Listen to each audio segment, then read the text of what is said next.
Donc dans 2 Timothée 2, verset 15, l'apôtre Paul dit à Timothée « Efforce-toi de te présenter devant Dieu comme un homme éprouvé, un ouvrier qui n'a point à rougir, qui dispense droitement la parole de la vérité. » Et ce texte vient au milieu de beaucoup de choses. C'est une mine d'or, ce texte. C'est un texte que j'apprécie particulièrement, peut-être parce que je m'appelle Timothée, peut-être parfois aussi parce que j'ai l'impression que je ressemble un peu à Timothée des fois. Mais ce texte vraiment est merveilleux. Et c'est l'exhortation, probablement la dernière lettre que l'apôtre Paul donne à Timothée. Et il y a un caractère dedans qui est absolument solennel. Il y a quelque chose de différent, c'est une profondeur, surtout dans le chapitre 4 où on voit l'apôtre Paul qui lui demande même certaines choses, « Apporte-moi mon manteau à cause du froid et mes parchemins, etc. » Mais l'apôtre Paul n'est pas sûr de voir Timothée et il veut lui laisser ses dernières exhortations. Le dernier message que Timothée doit entendre, le voilà, dans 2 Timothée. Qu'est-ce qui nous dit ce message de 2 Timothée ? Dans l'ensemble du texte, on retrouve beaucoup de verbes à l'impératif. Beaucoup de verbes à l'impératif et je me suis amusé à les compter. Il y en a à peu près, selon les traductions, j'imagine ça doit changer, entre 25 et 30 verbes à l'impératif qui donnent ces conseils de Paul à Timothée. Ravive, je t'exhorte à ranimer la flamme du don, n'aie donc point honte, souffre avec moi, etc.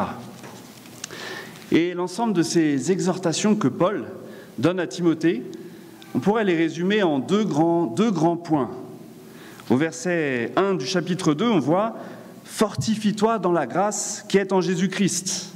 Ça, c'est le premier grand point qui est vraiment, qui rassemble ces exhortations que Paul fait à Timothée. « Fortifie-toi dans la grâce qui est en Jésus-Christ ».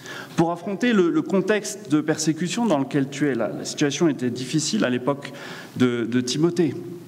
La persécution grandissait. Dans l'Église aussi, les choses n'allaient pas forcément facilement. Les fausses doctrines étaient de plus en plus fréquentes.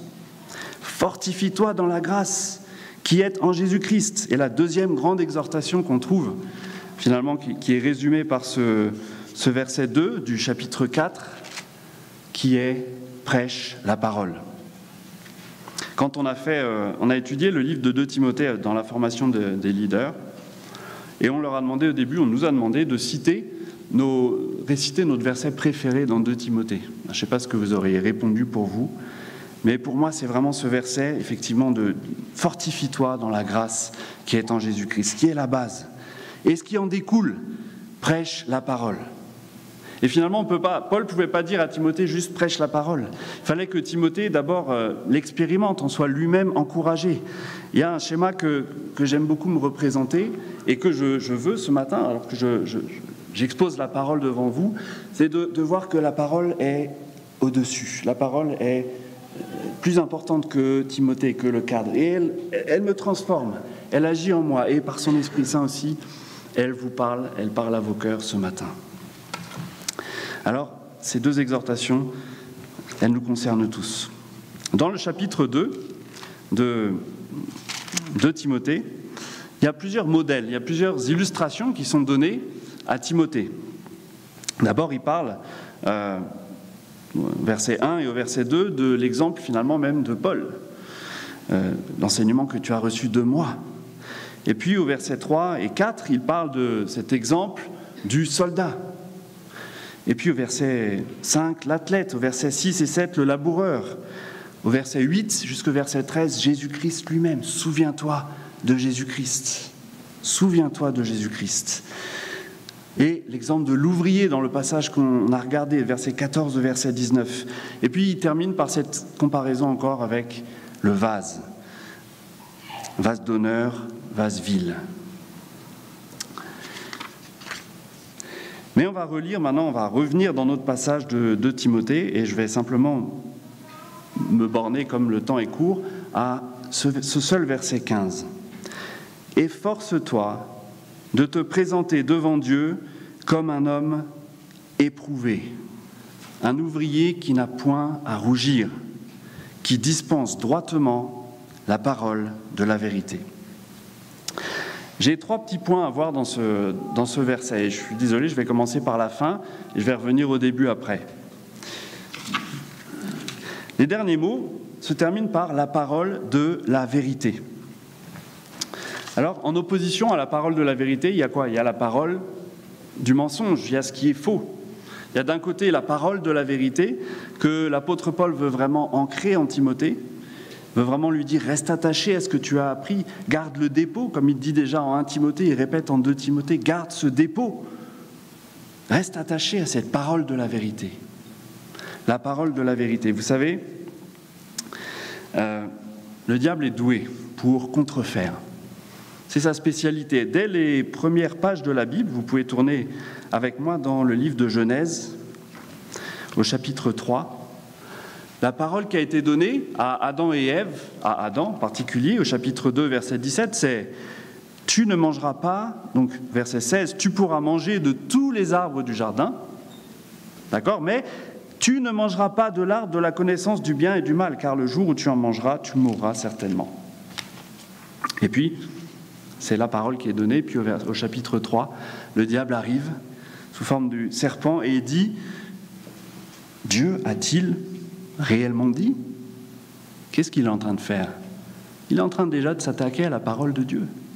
Dès le début, la première apparition ici du diable dans le texte biblique. Dieu a-t-il réellement dit « Vous ne mangerez pas de tous les arbres du jardin ?» On voit aussi dans cette...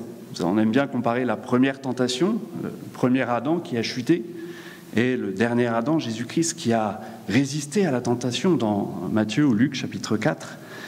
Et même dans cette dernière tentation, le diable encore a essayé de venir avec la parole.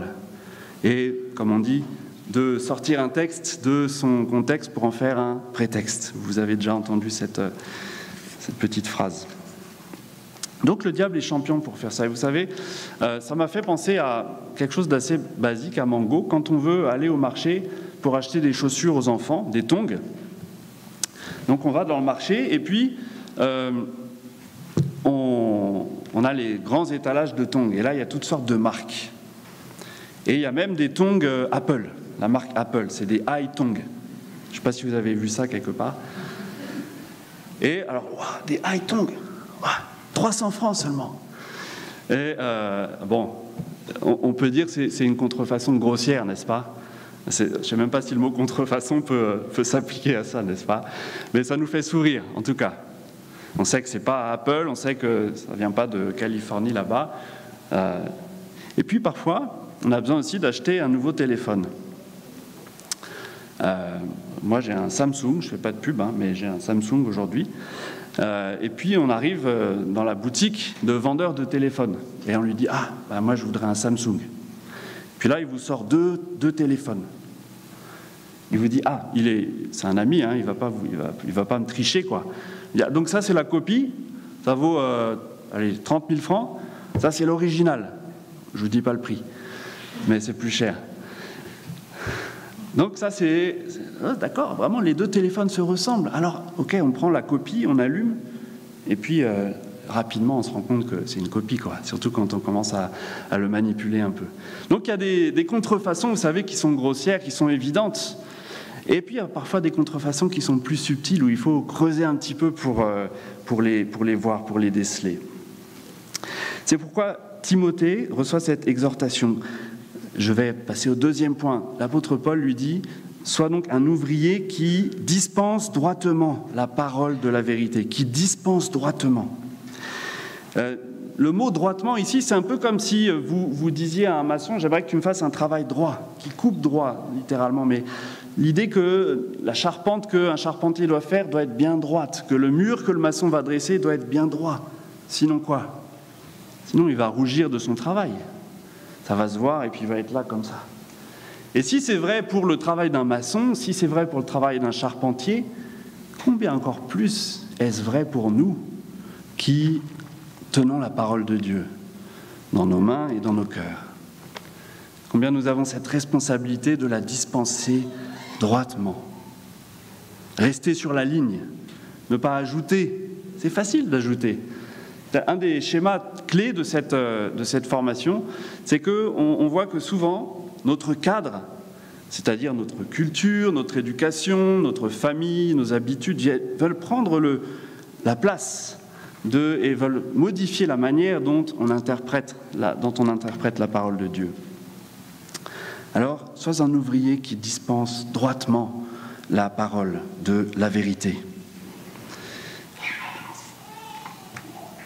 Et puis le troisième point que je veux voir avec vous, c'est un homme éprouvé. Efforce-toi de te présenter devant Dieu comme un homme éprouvé, un ouvrier qui n'a point à rougir. C'est très riche. Et il y a vraiment un appel qui est très clair de Paul à Timothée et de Paul à chacun de nous. Bien sûr que Timothée était dans une position de responsable d'église. Il avait cette commission vraiment de prêcher la parole dans son église, d'enseigner. Mais je suis convaincu qu'aujourd'hui, cette lettre s'adresse à chacun d'entre nous. Chacun d'entre nous dans les différents contextes où nous sommes, dans nos familles, avec nos collègues de travail, simplement de savoir exposer la parole droitement là où nous sommes. Et bien sûr encore plus quand nous prêchons la parole de Dieu. Efforce-toi. Les mots qui sont utilisés quand même sont vraiment forts. Efforce-toi de te présenter devant Dieu comme un homme éprouvé. Un homme vraiment qui est éprouvé, qui a pu passer comme le test. Un homme éprouvé, qui dispense droite, qui n'a point à rougir. Ça montre vraiment cette idée de tenir ferme, vraiment de tenir ferme face à ces influences qui sont si nombreuses autour de nous.